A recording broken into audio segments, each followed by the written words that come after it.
Hi 10th class students, welcome to English Journey YouTube channel, and today we are going to explain 10th class first unit second poem Fire and Ice. ఈ పోయంని మనకు రచించింది Robert Frost. 9th క్లాస్లో కూడా Robert Frost రచన మనం చూడొచ్చు, the road not taken. ఆయన ప్రపంచం యొక్క అంతానికి కారణాన్ని ఈ రచనలో వివరిస్తున్నారు. Some say the world will end in fire, some say in ice.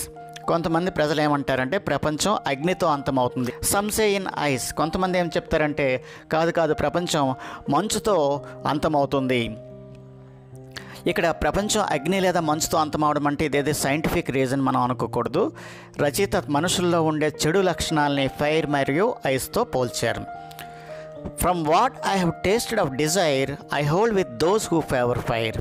నేను ప్రపంచంలోని మనుషుల్లో చూసినటువంటి డిజైర్ లేదా దురాశ, మితిమీరిన కాంక్ష అనే దుర్గుణం చూశాక నాకు అర్థమైంది ఏంటంటే I hold with those who favour fire. ఎవరైతే అగ్నితో అంతమవుతుందో అంటున్నారో వాళ్ళ పక్షాన్ని నేను నిలబడతాను, అదే నిజమని నేను నమ్ముతున్నాను.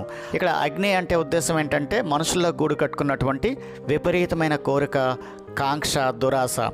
వీటి వల్ల మనుషులు తమలో తాము పోట్లాడుకుని ఈ ప్రపంచ వనరులను నాశనం చేసి స్వార్థం పెరిగిపోయి ప్రపంచం అంతమవుతుంది అని రచయిత ఉద్దేశం. రెండో భాగాన్ని మనం చూద్దాం.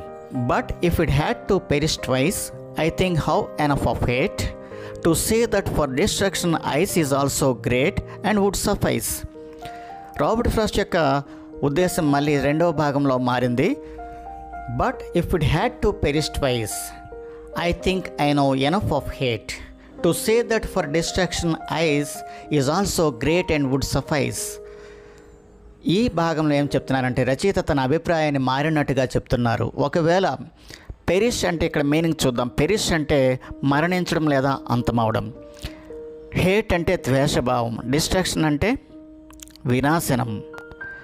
ఒకవేళ ప్రపంచం కనుక రెండోసారి నాశనం అయ్యే పరిస్థితి వస్తే నేను ఈ ప్రపంచంలో చూసిన ద్వేషాన్ని బట్టి ఏం చెప్పగలుగుతున్నానంటే to say that destruction ice is also great and would suffice. To say that for destruction, ఈ ప్రపంచ వినాశనానికి ఐస్, మంచు కూడాను ఒక గొప్ప కారణంగా మరియు సరిపోయినంత కారణంగా నిలవగలదు. అంటే అతని ఉద్దేశం ప్రపంచం మంచు ద్వారా కూడా అంతమయ్యేటటువంటి పరిస్థితి రావచ్చు.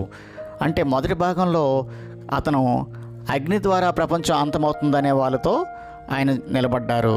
ఇప్పుడేం చెప్తున్నారు, ప్రపంచం మంచు ద్వారా కూడా అంతమవ్వచ్చు, మంచుకు కూడా అంతే శక్తి ఉంది. ఇక్కడ మంచు అంటే ఏంటి, ప్రజల్లో కూడు కట్టుకున్నటువంటి ద్వేషభావం. ఈరోజు మనం చూస్తూ ఉన్నాం రకరకాల ద్వేషభావాలతో ప్రజల్లో అనేక యుద్ధాలు, ఘర్షణలు చెలరేగుతూ ఉన్నాయి. ఇవి గనక కొనసాగితే ప్రపంచం అంతమవుతుంది అనేది రాబర్ట్ ఫ్రాస్ట్ యొక్క ఉద్దేశం. Thank you.